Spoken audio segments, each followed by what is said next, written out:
Bom dia, senhores. Convido a participar da abertura do 23º Encontro Nacional de Direito Constitucional, Instituto Pimenta Bueno, Associação Brasileira dos Constitucionalistas, da Faculdade de Direito do Lago São Francisco.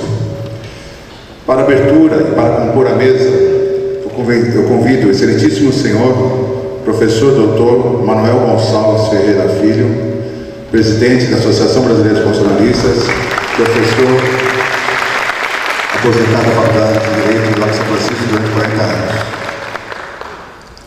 Eu convido a compor a mesa o excelentíssimo senhor, professor Dr. José Rogério Tucci, diretor da Faculdade de Direito do Lago São Francisco.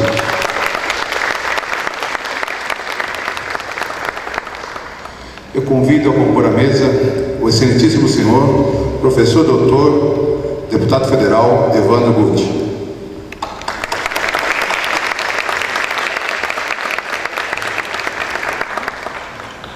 Eu convido a compor a mesa o excelentíssimo senhor, professor doutor Elivaldo da Silva Ramos, professor de Direito da Faculdade de Direito do Lago São Francisco, procurador-geral do Estado. Eu convido a compor a mesa o excelentíssimo senhor, professor doutor Cláudio Leigo, professor titular da Faculdade do Mackenzie, ex-governador de São Paulo.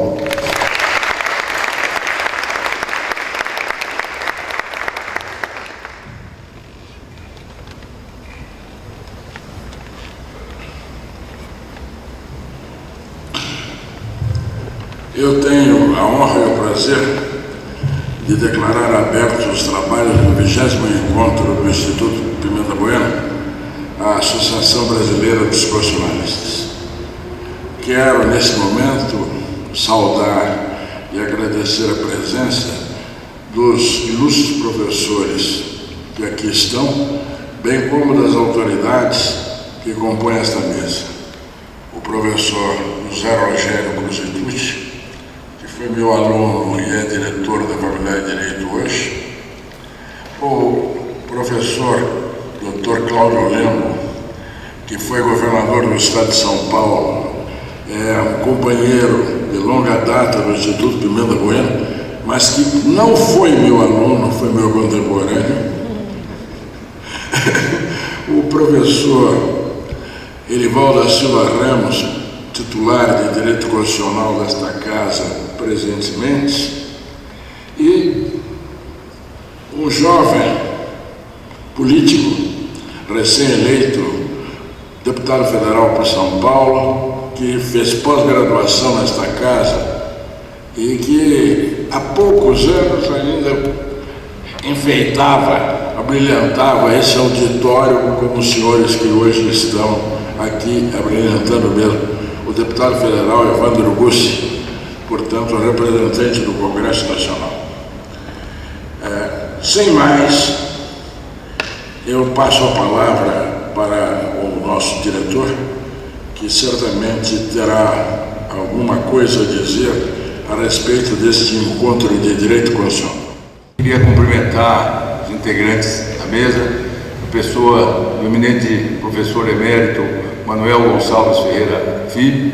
Cumprimento os colegas presentes, as autoridades e os integrantes do auditório. Eu devo dizer que é até um motivo de emoção para mim, com dupla satisfação que eu participo da abertura do 23º Encontro de Direito Constitucional sob os auspícios da Associação Brasileira dos Constitucionalistas, Instituto Pimenta Bueno.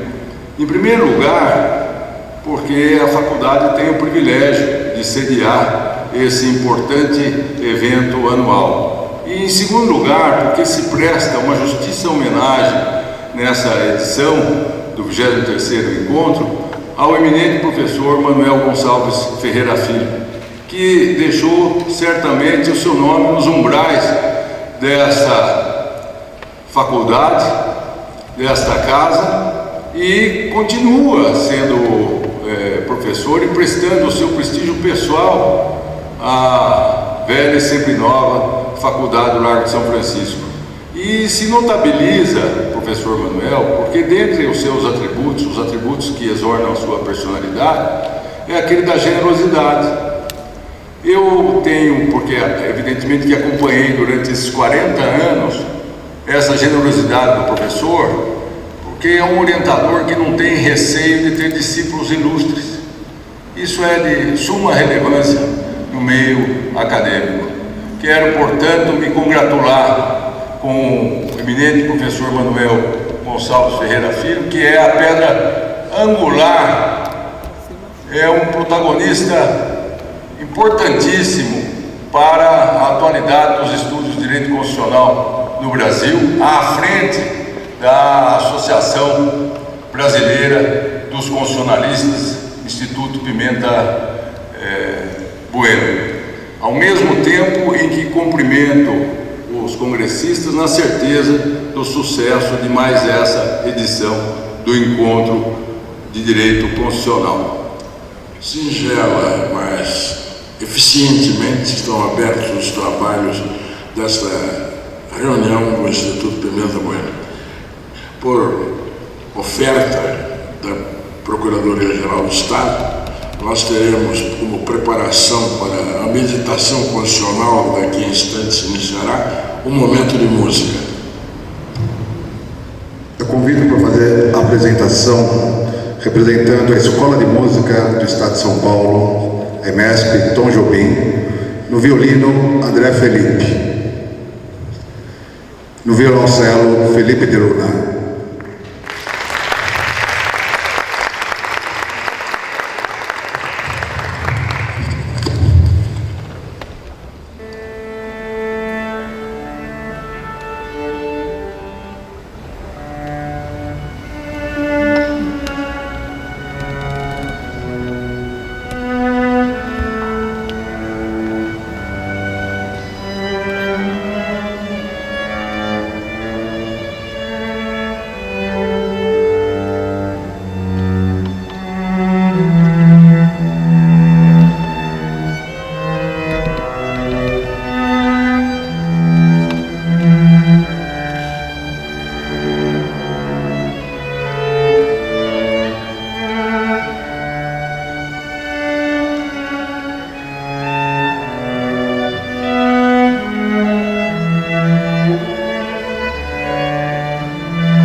Estando abertos os trabalhos desta reunião, a mesa de honra está desfeita e com isso nós liberamos o nosso diretor para tratar dos assuntos prementes da atualidade.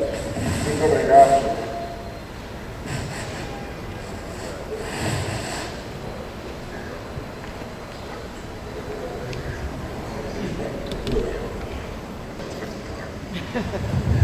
Completando a abertura, como é de hábito nas reuniões do Instituto Pimenta Bueno, eu vou tomar alguns instantes do auditório para dar uma explicação, ou, mais precisamente, para fazer uma colocação geral, introdutória, que assim mostrará qual é a intenção dos trabalhos que nós começamos nesta manhã. Todos sabem que o tema central desta reunião do Instituto Pimenta Bueno é a democracia. A democracia manifestou-se recentemente no Brasil na eleição.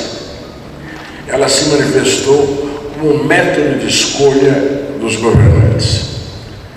A democracia, na sua formulação reduzida ou sintética, conforme um importante autor, que é Schumpeter, se resume na eleição livre dos governantes pela maioria popular.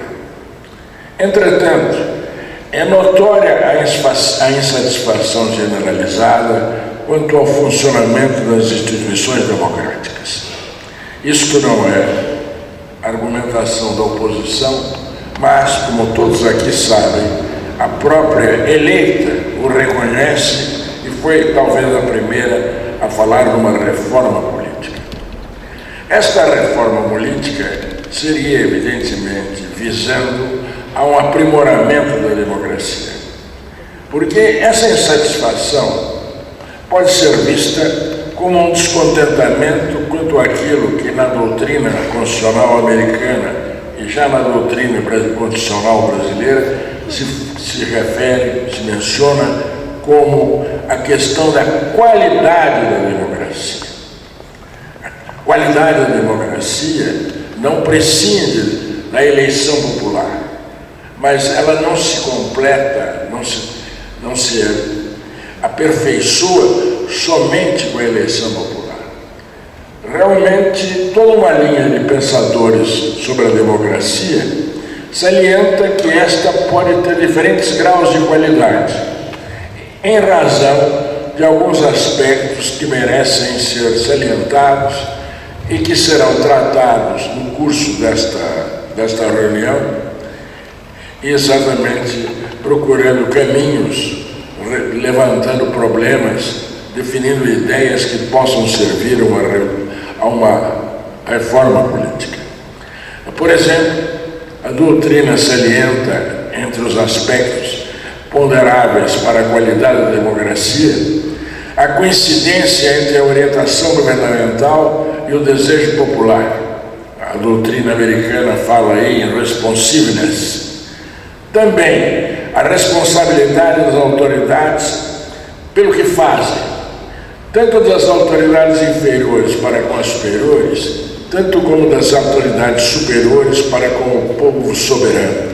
E para citar de novo a referência norte-americana, aqui é o caso da accountability. E também outros aspectos, como a eficiência da máquina governamental para atender às necessidades públicas, a correção de males e defeitos que prejudicam a causa pública. Certamente, acho que todos aqui estarão de acordo, a democracia brasileira pode ter suas qualidades melhoradas.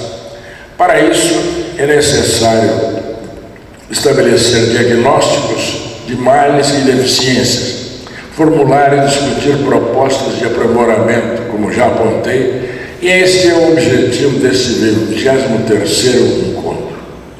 Permito-me levantar alguns pontos a debater. O primeiro que eu salientaria é a qualidade da informação. Racionalmente falando, ninguém pode decidir adequadamente sobre um assunto sem ter um mínimo de informação objetiva sobre ele. A decisão eleitoral não foge à regra. O povo não pode decidir racionalmente se não estiver suficientemente informado. Ora, o modelo de informação que a nossa democracia propicia ao povo não é racional, mas passional. Certamente, dado o desnível cultural entre as várias camadas do povo, não é fácil transmitir a todas elas o mínimo necessário de informação, o mínimo necessário para que possam formular sua opção. Está aí um delicado problema didático. Entretanto, a informação propiciada aos eleitores deve colocar problemas, apresentar alternativas, mostrar consequências, ou pelo menos tentar fazer. Na prática atual, porém, isso nem se tenta fazer. A campanha eleitoral, guiada pelos ditos marqueteiros, brilha por não transmitir nada de concreto ou de objetivo, mas imagens falaciosas, simplificações odiosas para conquistar simpatias ou angariar antipatias. Recorre à paixão, não à razão. Nas eleições majoritárias, a isto se agrega a demagogia e o pleito se torna, a expressão é de Afonso Arinos, um plebiscito entre dois demagogos. O grande espetáculo eleitoral são hoje os debates. Nestes, cuja organização é complexa e delicada, discute-se um pouco de tudo, mas suficientemente de nada. Pormenores, quesilhas e intrigas prevalecem. Isto quando não serve para exibicionismo barato ou histriônico, inclusive entre candidatos que ocupam um tempo e nada trazem senão distração. Quem assiste a esses debates não sai instruído de nada, mas é marcado por impressões e momentos. Democracia sem informação correta é jogo de azar. Segundo ponto, o número de partidos. No direito brasileiro, ninguém pode ser candidato se não for de um partido. Mas em razão do direito brasileiro, o Brasil não tem partidos, tem rótulos partidários. A proliferação dos partidos oficializados pelo TSE, combinada com a indisciplina e outras práticas, os reduziu a agrupamentos transitórios de interesse, mormente personalistas, cujos programas foram feitos para inglês ver.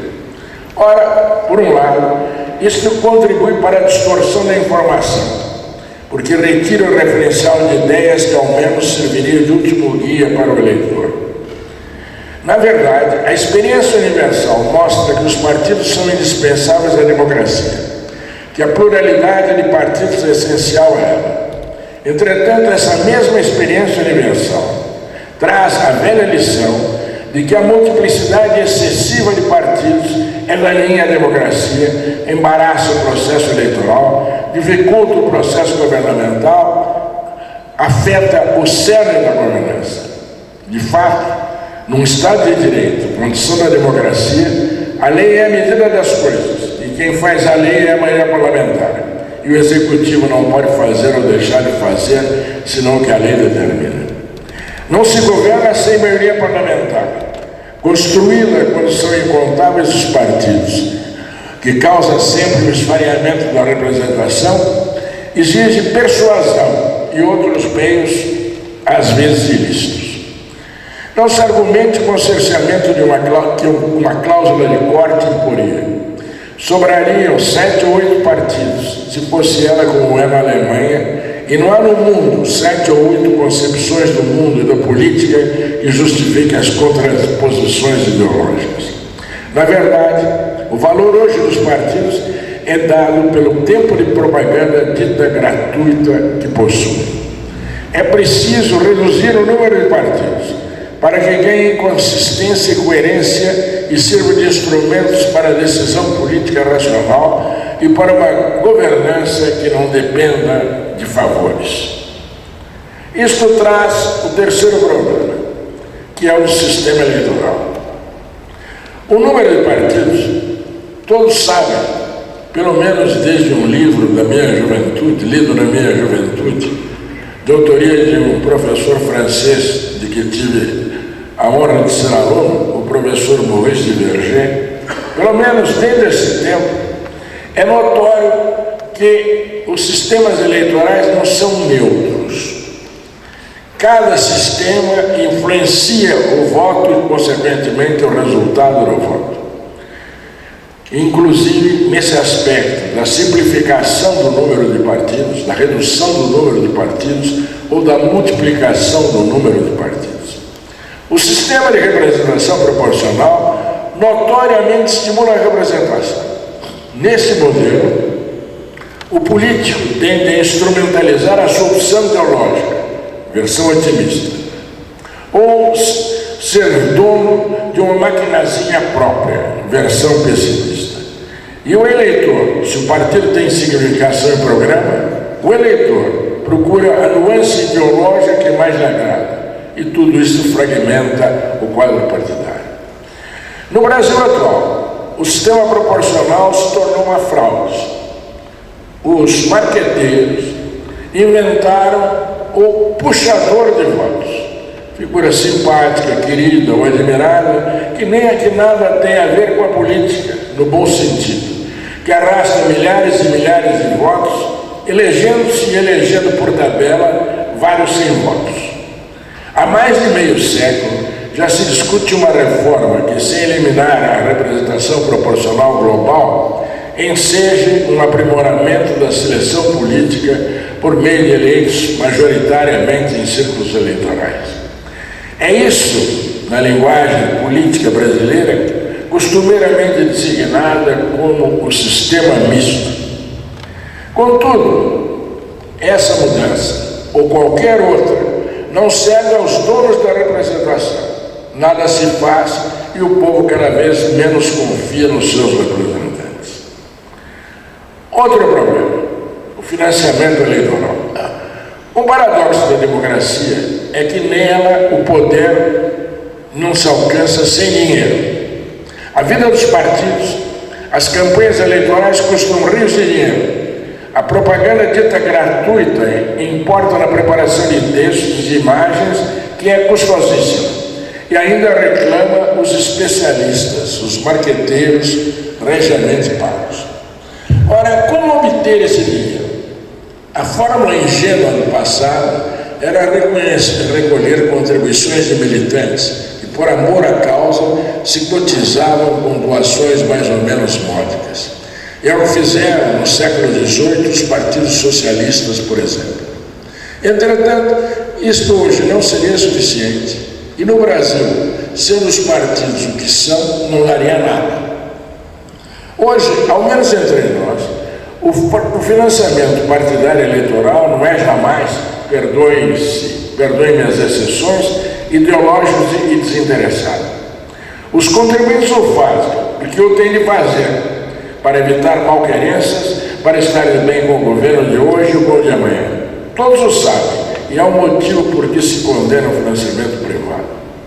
A contrapartida seria o financiamento público.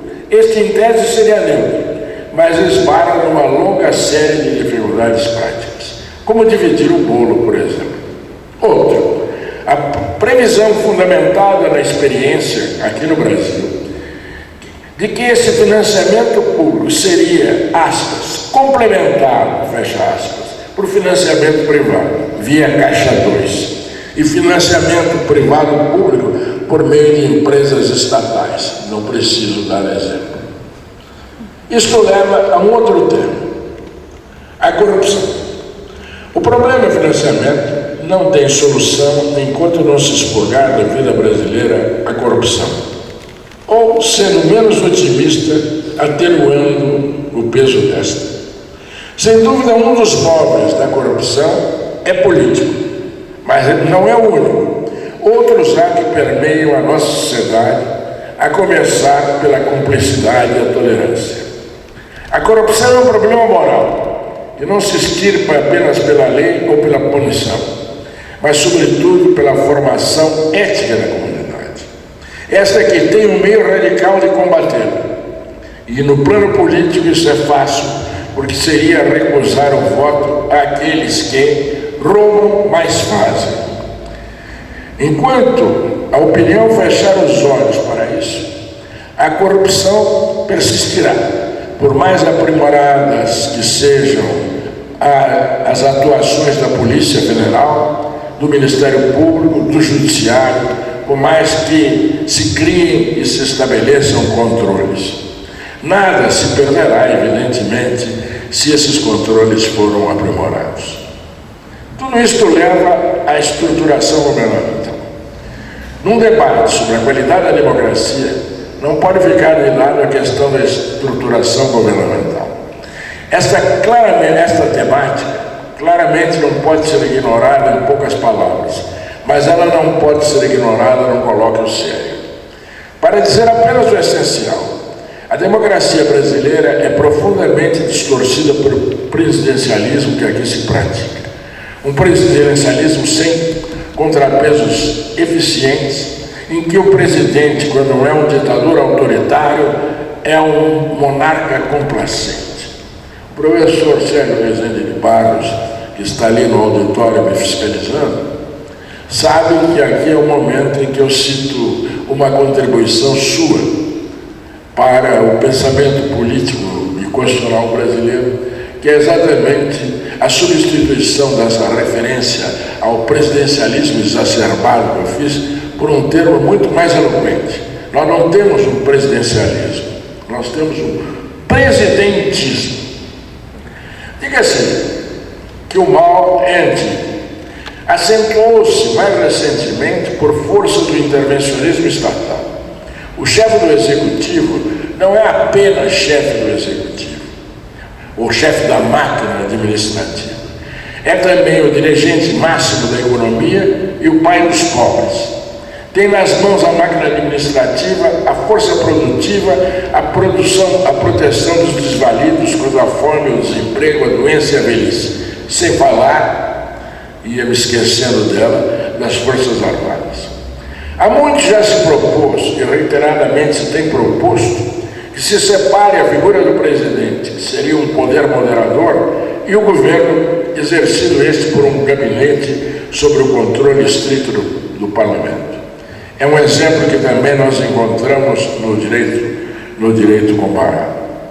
Atente-se, além disso, que as instituições vigentes propiciam o apossamento partidário de órgãos fundamentais para a democracia. Penso, quando digo isto, na designação para o Supremo Tribunal Federal. Não é razoável que um partido, ao azar dos mandatos, nomeie a maioria ou a totalidade dessa corte, e isto perdure vitaliciamente. Enfim, é preciso mencionar o problema da estruturação da administração. Com efeito, existe também um apossamento partidário na máquina estatal por critérios meramente políticos. Isso, na administração centralizada, é relativamente dificultado pela exigência dos concursos, mas nas empresas estatais é a regra despudoradamente declarada. Quem não sabe por que razão e de que partido é quem é designado por uma determinada diretoria de Petrobras, Eletrobras, etc, etc, etc. Não cabe, certamente, impor concurso para a escolha do presidente de uma empresa desse tipo, ou para a sua diretoria. Entretanto, será que a lei não poderia estabelecer requisitos mínimos de competência, de ficha limpa, de despolitização? A indicação de tópicos a discutir, a provocação, iria ainda muito longe, mas convém não pedir demais, porque numa reunião de 2 dias e meio jamais se considerará encontrar todas as soluções para salvar o país. Cale-se a introdução que comecem os debates. Muito obrigado.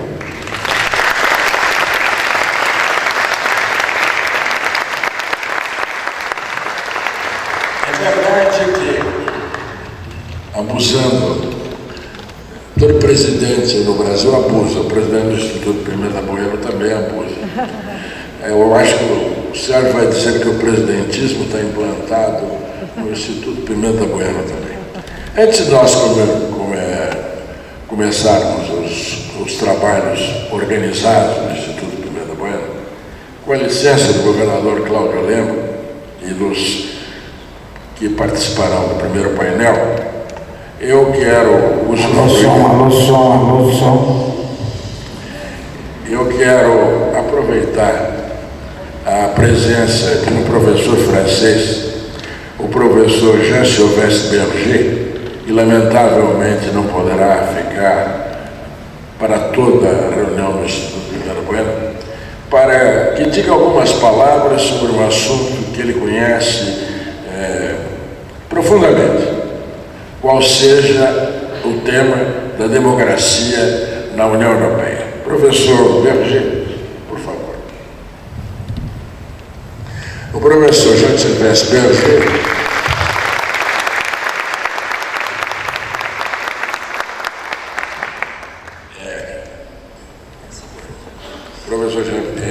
é um professor da Universidade de Lyon.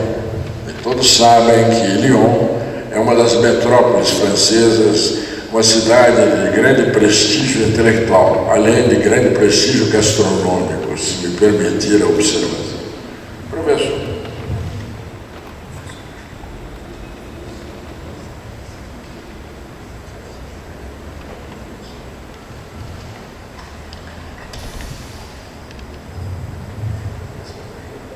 Monsieur le Président, Monsieur le Professeur, venir au Brésil, c'est une aventure.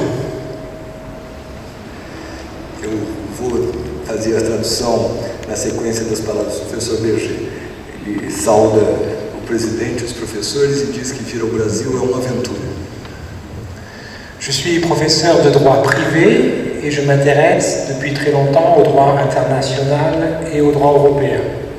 Et me voilà aujourd'hui, pour la première et dernière fois de ma carrière, invité dans le temple du droit constitutionnel d'un grand pays, votre pays. O professor é especialista em direito privado, se interessa, enfim, posso atestar aí, eu que estou acrescentando do meu conhecimento, que é um grande especialista em direito internacional. Mas essas são palavras minhas e não dele. Diz que pela primeira vez é convidado ao templo do direito constitucional e é a sua primeira e imagina que última incursão nessa disciplina. Je vous propose de parler pas très longtemps pour essayer de vous expliquer comment la démocratie et l'Union européenne ont essayé de se rencontrer.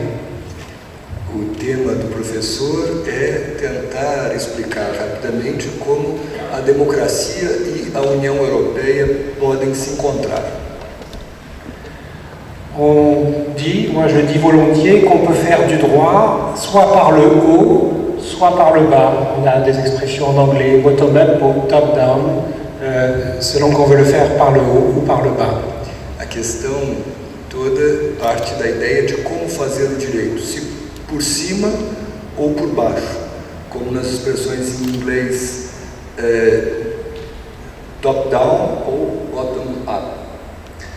L'Union européenne n'a pas pu faire la démocratie par le haut.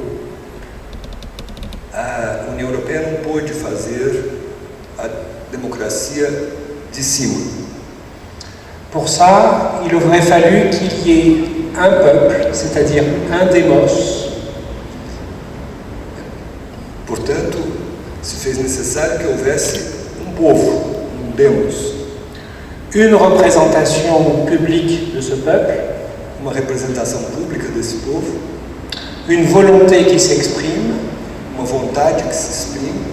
Et bien sûr, le tout dans un processus légitime. E, certamente, tudo isso num processo legitimador. Le peuple européen n'existe pas. Mas o povo europeu não existe. Il existe des peuples européens. Existem povos europeus. Et c'est à partir de ce pluriel que, par le bas, par différents exemples que je vais vous donner, on a essayé d'introduire la démocratie dans le processus européen. E nessa pluralidade é justamente a partir de baixo que se buscou construir a democracia europeia. Le premier acteur qui a essayé de donner la parole au peuple européen, c'est le juge. O primeiro ator que buscou dar voz ao povo europeu foi o juiz. Dans un arrêt très célèbre de 1963, l'arrêt Wengen-Loss, la Cour de justice européenne a décidé que les peuples étaient les premiers destinataires des traités européens. Na sequência, imaginou-se, portanto, um acesso direto do indivíduo ao juiz, à prestação jurisdicional. L'exemple le plus remarquable en Europe, c'est la Cour européenne des droits de l'homme, où un simple particulier, y compris un Brésilien, peut attaquer directement un État devant le juge. O exemplo mais claro é a Corte Europeia de Droits de l'Homme, a Corte Europeia de Direitos do Homem, perante a qual um indivíduo, enfim, uma pessoa individual, mesmo um brasileiro, pode acionar a prestação jurisdicional. La démocratie a petit à petit pris de plus en plus de place dans le vocabulaire des traités. A democracia, pouco a pouco, foi ocupando espaço, cada vez mais espaço, no vocabulário dos tratados europeus. Il y est fait référence dans les préambules du traité sur l'Union européenne ou dans la charte des droits fondamentaux de l'Union européenne. Há referências à democracia no preâmbulo do Tratado da União Europeia e da Carta de Direitos Humanos da União Europeia. La jurisprudence, le juge, a lui aussi expliqué que l'Europe s'était construite sur des principes démocratiques.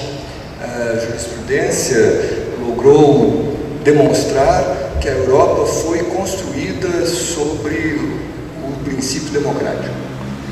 En 1977, pour la première fois dans l'histoire du monde, on décide que les membres de l'Assemblée parlementaire européenne sont élus au suffrage universel direct.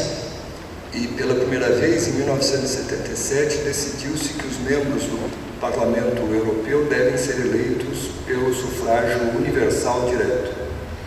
En 1992, on donne à ce Parlement européen un pouvoir législatif qu'il partage avec une autre institution, le Conseil de l'Union européenne. Em 1992, otorgou-se a esse parlamento um poder legislativo que ele compartilha com outra instituição, o Conselho Europeu. Enfin, en 2007, dans les traités actuellement en vigueur en Europe, pour la première fois, on crée un titre qui s'intitule « Dispositions relatives aux principes démocratiques ».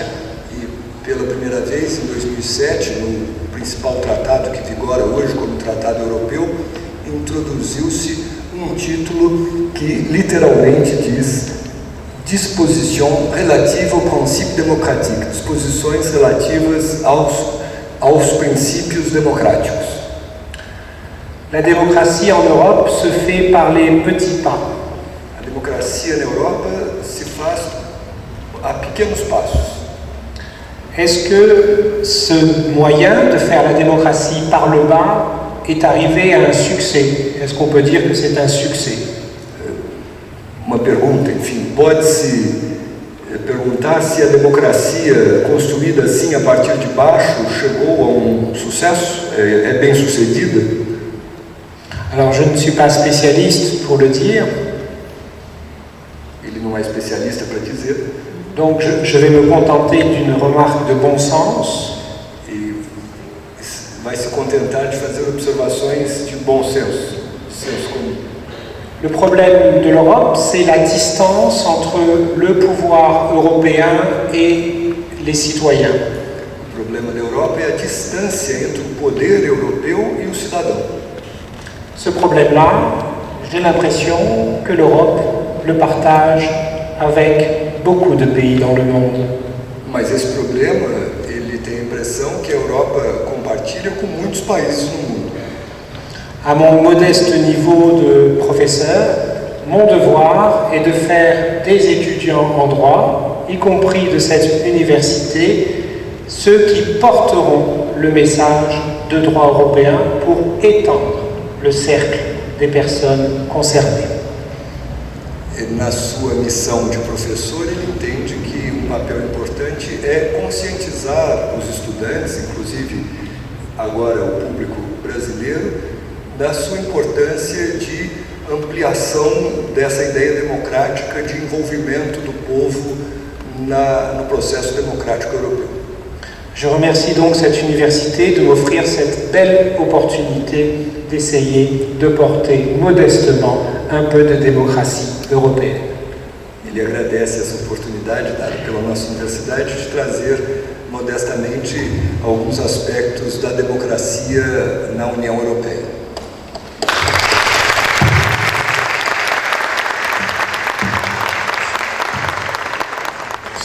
Prezados senhores, convido-os a participar da abertura do painel número 1, Democracia e Separação dos Poderes, e para presidir já à mesa o excelentíssimo senhor professor doutor Cláudio Lembo, ex-governador do estado de São Paulo.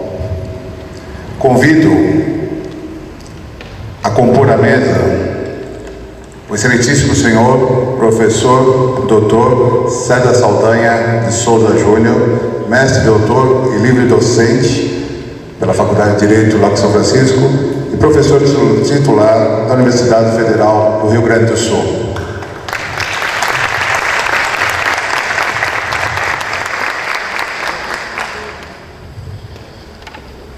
Eu convido a compor a mesa o excelentíssimo senhor professor doutor José Alfredo Baracho Júnior, professor da Universidade da PUC, Minas Gerais.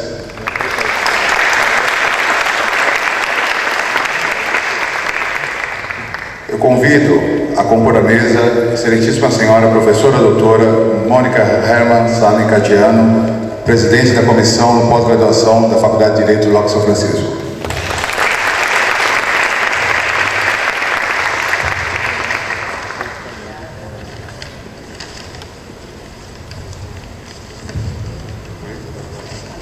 É uma alegria poder dirigir os trabalhos dessa mesa tão seleta.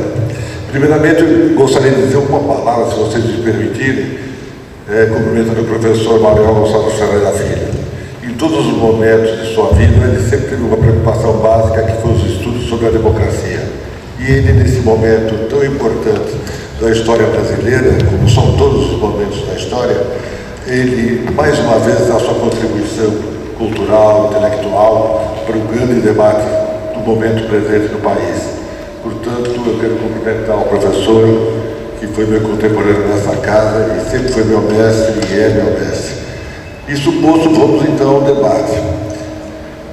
Eu fico feliz em ver que nós temos aqui, num país que alguns intelectuais, particularmente uma imprensa extremamente facciosa, diz que o Brasil não será mais unido, que nós temos aqui três faces do Brasil: São Paulo, Minas Gerais e o Rio Grande do Sul. Portanto, o Brasil nessa mesa ao menos já está unido e é capaz de debater, o que mostra, portanto, que há muita ficção na política brasileira. Eu não sei quem levará a primeira palavra. Eu creio que o Rio Grande do Sul, porque é revolucionário e perigoso. Eu costumo dizer que Minas faz revolução silenciosa e sempre aparece o Silvério dos Reis. Lá no Rio Grande do Sul eles se matam entre eles, infelizmente, e nos deixam em paz. Eu vou dar o Saldanha para que ele fale e nós possamos ver o que pensa o Rio Grande do Sul nesse momento da democracia brasileira. Professor, por favor. Ele pede aqui, vamos ver o professor, vocês sabem, ele é procurador-geral de justiça. Quem? O ex-Samaro. Ele está ótimo. Ele me pede que anuncie o professor José Reinaldo Pinto Filomeno, procurador de Justiça, foi procurador-geral de Justiça do Estado de São Paulo, foi o primeiro promotor de justiça e uma figura excepcional na sua época, no Ministério Público, foi extremamente importante. E, portanto, você, Jorge, fica conhecendo mais um brasileiro ilustre que contribuiu muito para que as instituições fossem sempre consolidadas. Professor Saldanha.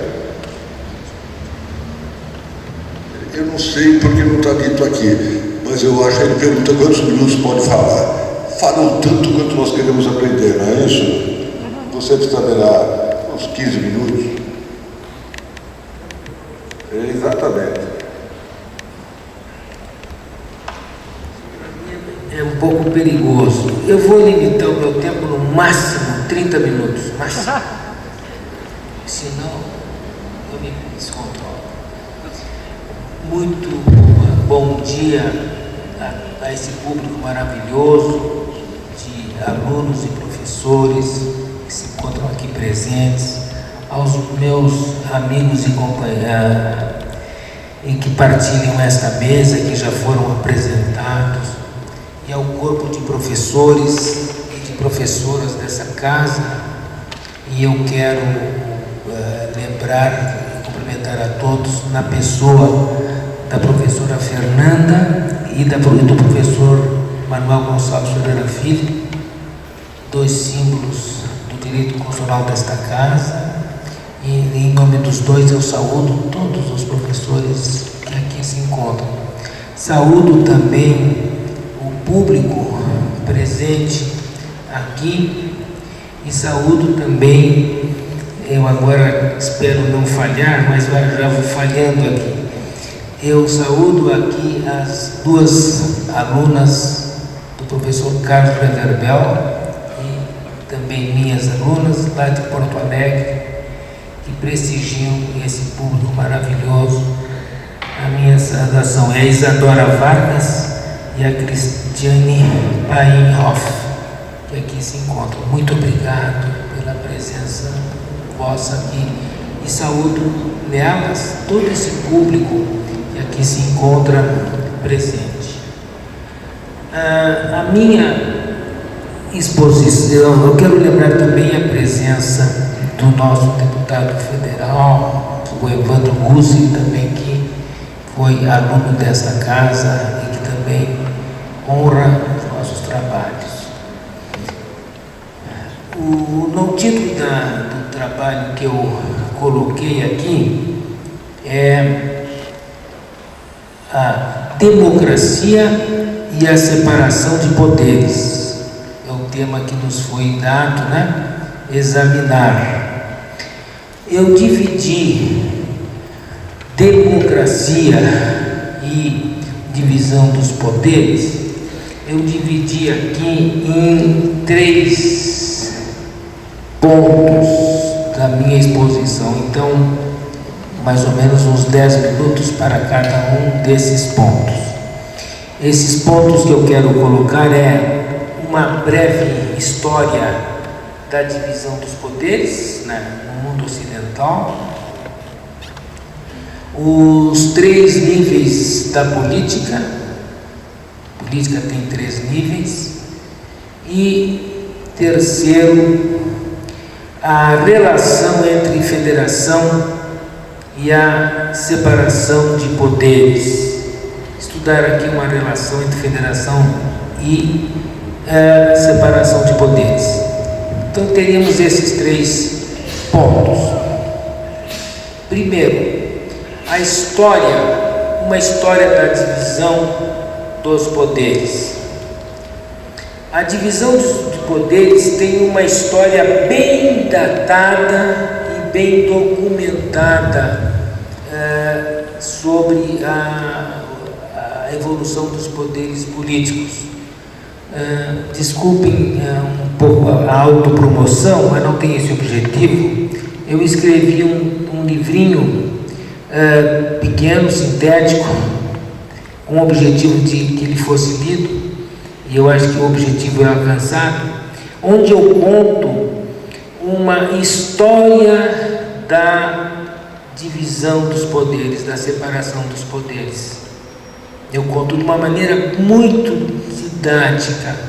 porque esse livrinho, antes de ele ter sido escrito, ele foi todo falado, a partir das aulas, e depois em palestras, e nas palestras e nas aulas, eu tenho isso tudo sob forma de esquemas.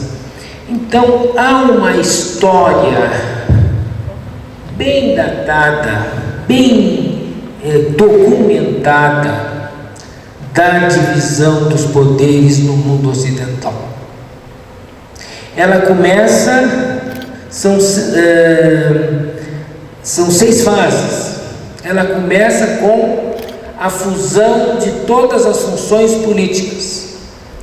Essa fase foi a fase da formação do Estado moderno, início do século XVI, século XV, início do século XVI, em que se formou os Estados modernos.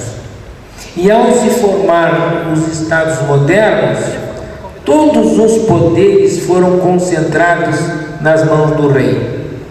Essa primeira fase chamo de concentração dos poderes em um órgão só, o poder do rei. Isso acontece na Inglaterra no século XVI e aconteceu em toda a Europa. Esse período é também chamado de absolutismo, mas a verdade o que foi é a formação do poder político. E quando se formou o poder político, todo ele concentrou-se nas mãos do rei. E o grande teorizador dessa fase foi Jean Bodin e Thomas Hobbes. Eles doutrinaram esse tipo de Estado.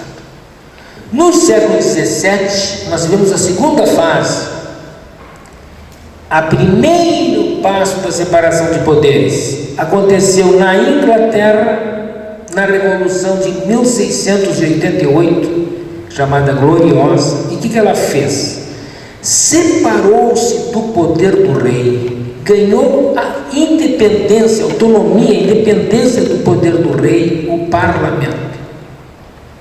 O parlamento. Então passamos a ter 2 poderes, o poder do rei e o parlamento. Segunda fase. Autor que viu isto, John Locke, 1632 e 1704. Fato histórico, Revolução Gloriosa, 1688. Terceira fase. Saiu das mãos do rei o poder judiciário, século XVIII, onde Inglaterra, e teve um ato constitucional inglês que deu essa autonomia, essa independência para o judiciário. É o ato do estabelecimento 1702, de 1702 a 1720, foi um processo. Então o terceiro poder, o poder judiciário, surgiu em 1722. Quando Montesquieu vai teorizar sobre os poderes, ele tem diante dele o quê? A Inglaterra. E o que já havia na Inglaterra? Um poder legislativo independente, o parlamento, juízes independentes, o poder judiciário, e o resto reunido nas mãos do rei. O que estava nesse resto?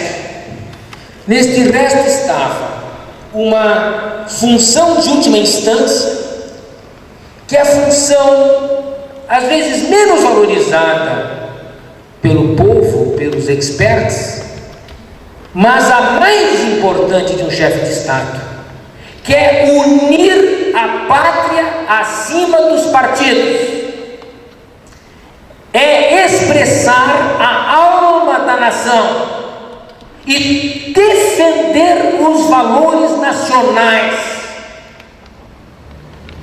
que são os valores de todos os cidadãos.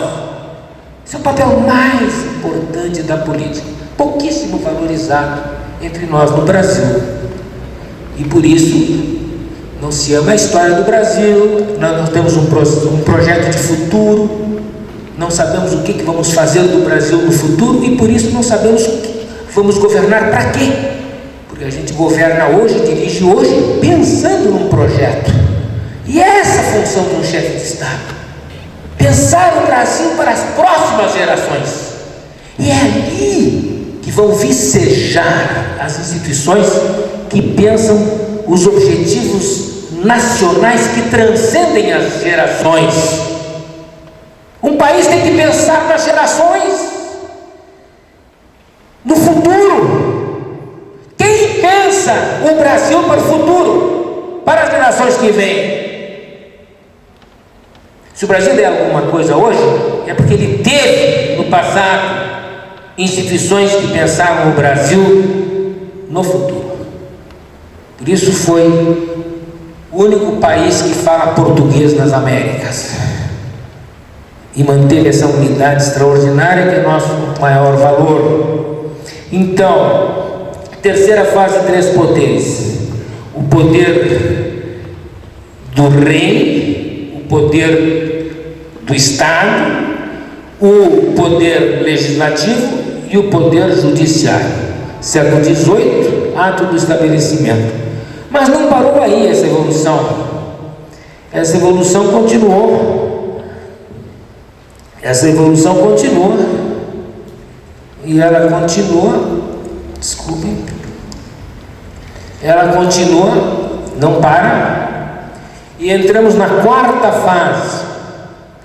Esta 4ª fase vai ocorrer no início do século XIX, porque o rei continuou, o rei fusionava essa unidade, mas junto com ela fusionava o governo, que estava recém começando, e fusionava uma função jurídica que cuida dos valores nacionais também. Veja que nessa tripartição de poderes, o rei ficava com a chefia de Estado, uma chefia última da tutela jurídica, uma função da tutela jurídica e o mínimo de governo que existia. Em 1831, na Inglaterra, nós tivemos a clarificação do surgimento dos governos.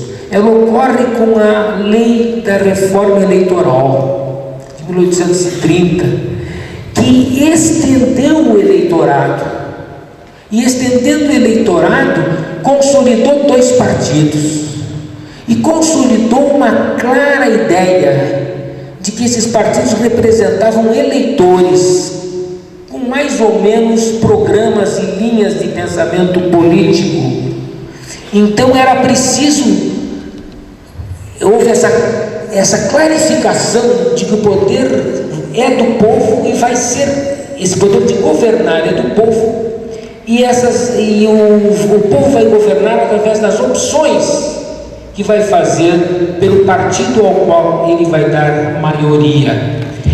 A reforma de 1830, portanto, criou na Inglaterra o poder de governo, o poder ministerial, ou seja, o primeiro-ministro passou a ser realmente um governo, um chefe de governo.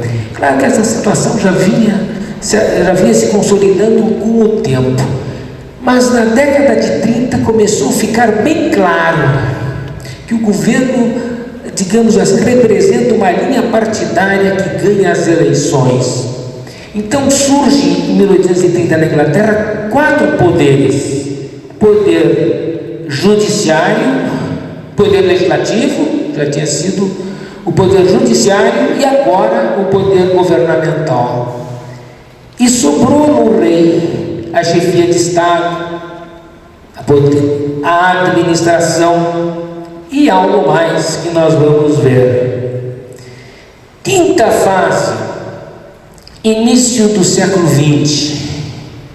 No início do século XX, nós tivemos a clarificação do papel da administração.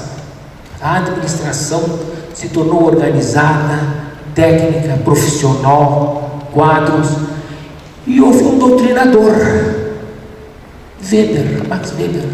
Max Weber fez uma doutrina sobre a administração e mostrou que a administração era um poder político.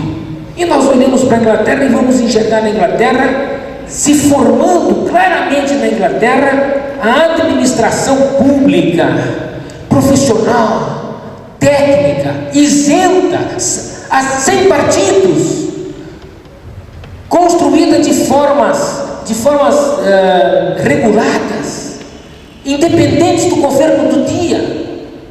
Muitos governos continuam a administração. Então, o poder administrativo autônomo dos governos, doutrinado por Weber e realizado na Inglaterra no início do século XX, essa situação já estava consolidada na Inglaterra. Então, temos aí 5 poderes já, né? O chefe de Estado, o governo, o parlamento, o judiciário e a administração. Temos 4 poderes. E nós vamos ter que esperar até a Segunda Grande Guerra, e passada a Segunda Grande Guerra, a Lei Fundamental de Bonn, e aqui os alemães adquiriram o protagonismo, a criação de um órgão para cuidar especificamente da supremacia da Constituição, da tutela da Constituição, o Tribunal Constitucional. Então nós passamos a ter, a partir de 49, o surgimento do Tribunal Constitucional, que se estendeu para todo o mundo. A grande contribuição da doutrina alemã, Hans Kelsen. Eu não vou entrar em detalhes, cada uma dessas fases teve um grande jurista, nesta última fase, o Hans Kelsen. Então nós podemos dizer, gente amiga, que na história que há uma história da evolução de poderes. Essa história é muito bem documentada, e essa história chega na sexta fase, no nosso período de vida, de existência, de muitos de nós que vivemos essa colocação. E nós podemos dizer que hoje a democracia ocidental tem um modelo padrão de realização da ordem juspolítica, que é aquela que prevê 6 grandes órgãos de poder.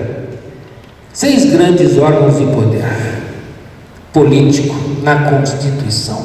E é isto que viabiliza, tecnicamente e racionalmente, o nosso regime democrático no mundo inteiro. Eu vou passar para o segundo tópico.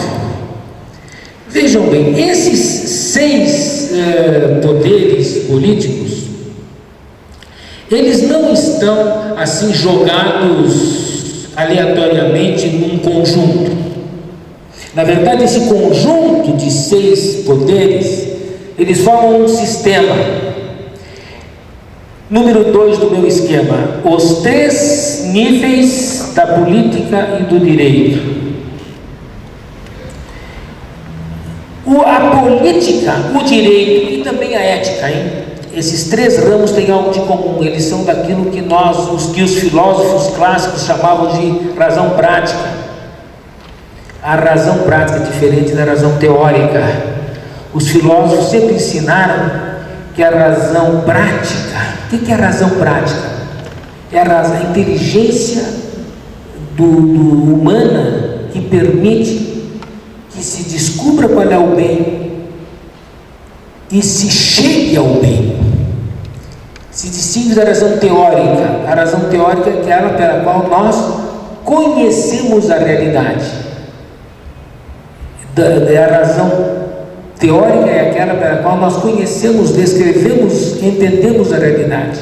A razão prática é aquela parte da nossa inteligência que permite que nós descubramos o bem.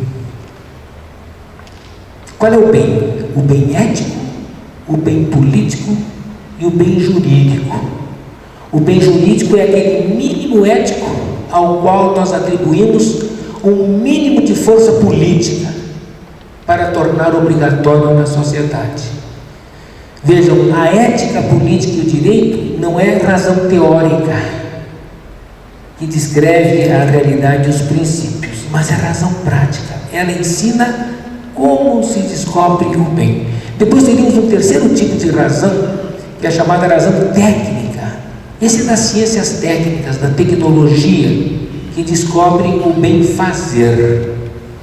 Então, segundo ponto da nossa observação, a razão prática, onde está o direito e onde está a separação, a divisão de poderes, a razão prática, número 2, onde está a divisão de poderes, ela opera em níveis.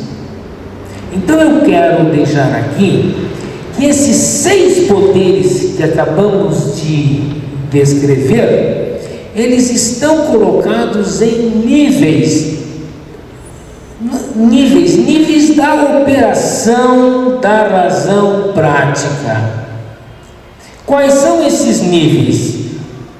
Os fins últimos, os fins intermediários e os fins próximos. Fins últimos, fins intermediários e fins próximos.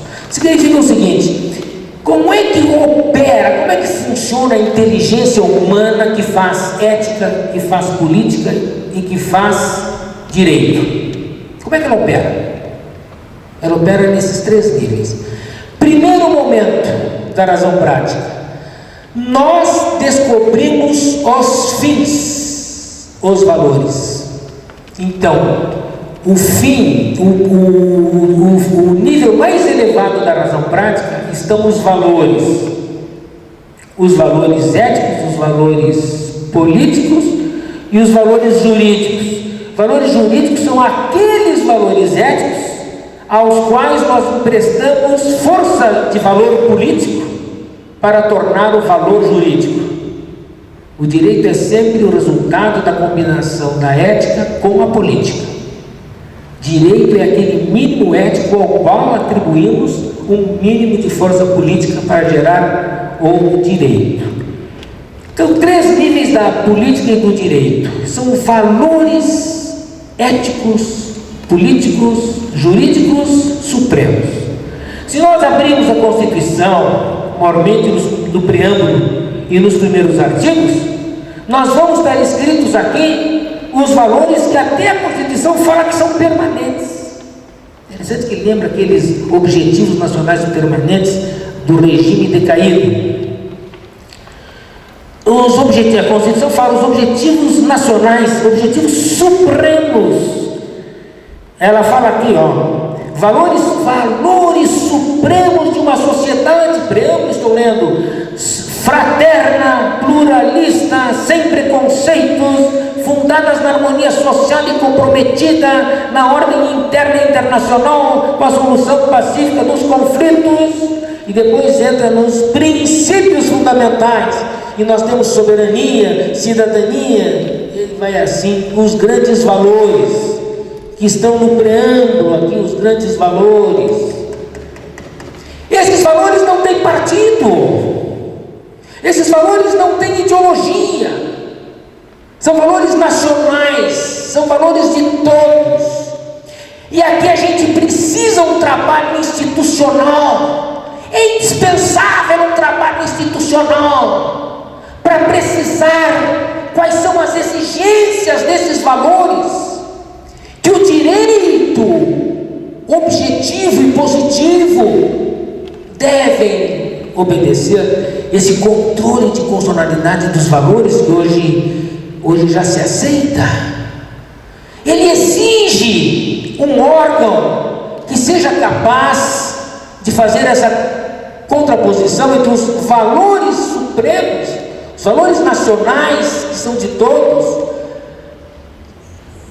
À luz desses valores, como julgar as decisões governamentais, as leis, as políticas?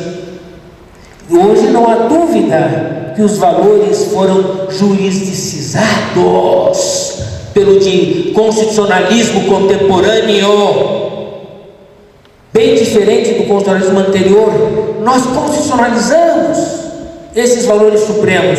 Então, precisamos de valores jurídicos e valores políticos. Nós precisamos de instituições jurídicas e políticas isentas, supremas, que isentamente, supremamente, acima dos partidarismos, acima das ideologias, como brilhantemente falou o professor Manuel nessa introdução, possam defender esses valores contra as decisões partidárias, político-partidárias do dia, que muitas vezes violam esses valores. A defesa, portanto, dos valores constitucionais. Quais são os órgãos que cuidam disso? Lá em cima, temos dois. Um, que cuida mais da parte política, é o que nós chamamos de chefe de Estado. Cada vez mais indispensável a existência de um chefe de Estado que não é governo, para defender e atuar politicamente na defesa dos valores nacionais e cuidar daquilo que é nacional. Como é cada vez mais indispensável um tribunal constitucional que, acima dos partidarismos e das visões mais menores, possa defender os valores nacionais relativamente ao direito e à ordem jurídica de um país. Vejam bem, não existe mais essa. Eu gosto de tribunal constitucional. Eu gosto de um chefe de Estado que não é governo, que não é partido. Não tem mais essa de gostar ou não gostar. Não tem mais essa de, digamos assim, ouvir aí a sociedade para saber se ela concorda ou não concorda. Não tem, mas não passou dessa fase. O mundo já passou dessa fase. Isso é uma exigência da racionalidade, da política, da ética e do direito. Todos os países que querem ser democráticos têm que ter uma chefia de Estado e um tribunal constitucional que, compostos numa arquitetura muito cuidadosa, muito sutil, possa expressar uma pluralidade nacional que não seja ideológica para esse ou para aquele lado, nem partidária, como muito bem falou o professor Manuel hoje, mostrando já essa necessidade com sua clareza de sempre. Como isso se torna fundamental a existência desse plano, desse nível último para a defesa desses valores. No nível intermediário, nós temos dois poderes. No campo da política, que nós chamamos de governo. De governo. Aquele grupo político que tem a maioria da nação. Ele tem todo o direito de governar, chama-se governo. E claro que temos o parlamento que expressa a maioria parlamentar, e a maioria parlamentar e o parlamento. E já passou em julgado, há não pouco tempo, que entre esses dois órgãos tem que haver uma ponte de comunicação. Isso já passou em julgado. Isso não é mais, eu gosto ou não gosto.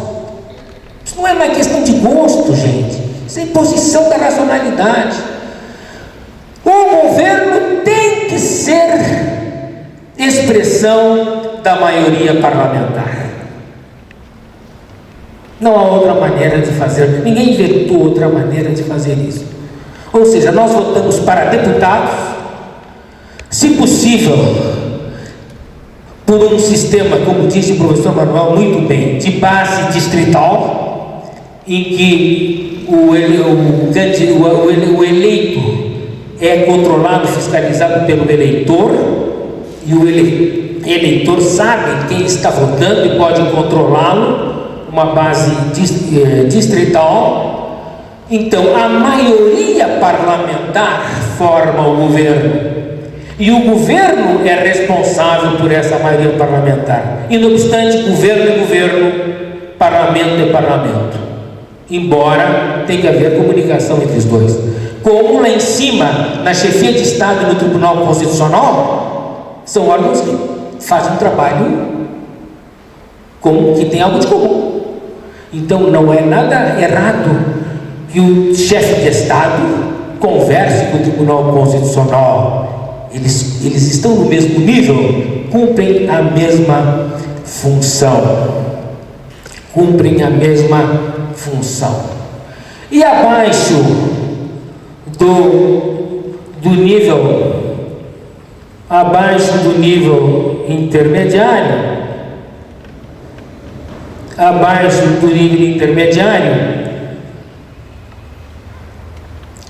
nós temos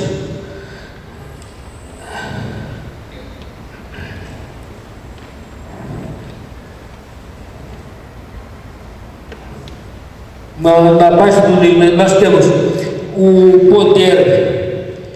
poder judiciário do lado do direito, no hemisfério do direito, e a administração pública no hemisfério da política. No desenho que eu tenho na minha cabeça estaria do lado esquerdo do meu desenho. Veja que no nível básico da política, no nível o primeiro degrau desses 6 poderes, nós temos do lado do direito o poder judiciário. O papel do poder judiciário é resolver os conflitos na sociedade aplicando a lei. Ele deve ser isento, independente, com todas as garantias constitucionais, que já temos, e não faz pouco. E no lado da política, nós temos que ter o quê? Uma administração pública, técnica, isenta, sem partidarismo, profissional, que aplica, como faz o poder judiciário, de forma isenta, objetiva, as leis. Então vejam bem, chegamos hoje nessa ideia de 6 poderes em 3 degraus. E no nível de baixo, primeiro nível, os aplicadores do direito, o poder judiciário do campo do direito e a administração pública isenta no campo da política. Claro que o chefe simbólico da administração pública será o chefe de Estado. O chefe de Estado, porque também é isento, porque também é neutro, ele será o chefe simbólico de toda a administração pública. No nível intermediário, teremos o parlamento do lado do direito e o governo do lado da política. Governo e parlamento com as suas relações. E lá no topo, nós teremos o chefe de Estado no lado da política e o Tribunal Constitucional no chefe do governo. Permita que eu lhes diga, isso aí não é mais uma questão assim, eu gosto, eu não gosto, está entendendo? Eu aceito, não aceito, não, isto é a racionalidade política. Ou seja, se nós queremos democracia num país do século XXI, que eu possa dizer que é civilizado, eu tenho que ter essa divisão. Não há alternativa. Eu tenho que separar Estado, chefia de Estado, governo e administração. Eu tenho que separar. Como tenho que separar Tribunal Constitucional, de maioria de parlamento e de poder judiciário. Basicamente, eu diria aos senhores que praticamente é isso. Há uma última observação que eu vou fazer, prevendo tudo, que houve um tempo, última observação, porque eu já não quero abusar mais, chega. Mas a última observação, gente, que eu quero fazer é bem simples aqui. É bem simples.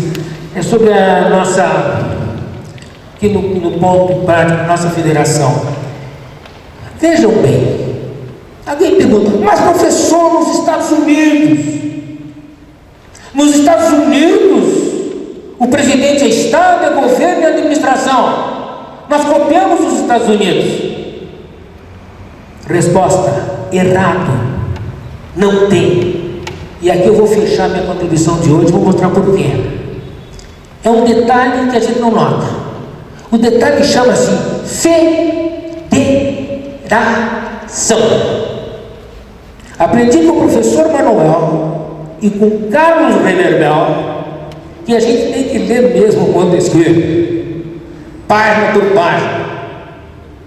E está lá escrito, e aprendi com eles, está lá escrito, Montesquieu, falando que tinha que haver a República Federativa, que seria o melhor sistema de governo. República Federativa, está escrito no Montesquieu. E o que diz a República Federativa de Montesquieu? Está escrito lá o seguinte, na República Federativa, está escrito lá o seguinte, que os membros da República Federativa, e ele pensava nas cidades-estado, as cidades-estado se reúnem para formar a República Federativa, mantendo toda a sua autonomia política completa de cidades-estados quase independentes. E teria um presidente da República com a função somente de fazer a unidade, para que essas repúblicas tivessem um exército forte, segurança nacional forte, para não ser destruída pelas grandes monarquias que não gostavam dessas cidades-estados independentes. Esta é a República Federativa. O que significa? O papel da União é simplesmente de unir, não de governar. Não de governar. Agora veja o que aconteceu no Brasil. Nós que viemos do Império, temos uma República Federativa, mas praticamente hoje acabou na prática a Federação Brasileira. Isso é gravíssimo. Acabou a Federação Brasileira, gente, acabou. Os estados todos dependem da União, os municípios todos dependem da União. O que significa? Que esse presidente da República não é mais aquele isento que é o chefe final daquela unidade. Ele dirige a política pública de todos os municípios e de todos os estados. Então, a distorção que nós fizemos da federação completamente, a ponto de acabá-la, ela só está na Constituição no papel, é esta liquidação da federação, tornou a acumulação Estado, governo e administração no Brasil, desculpem, totalitária. E eu vou dizer a vossas senhorias, a minha opinião, que vai na linha do professor Manuel. Nós estamos indo num caminho sem volta para um regime totalitário. Menos pelas ideologias dos que nos governam, isso conta também, mas por essa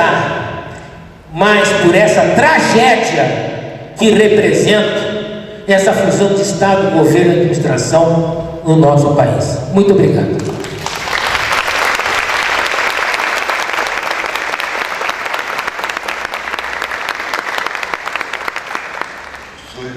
Felizmente vocês não vão fazer o Enem hoje, porque vocês perceberam que no Brasil tem vulcão, né?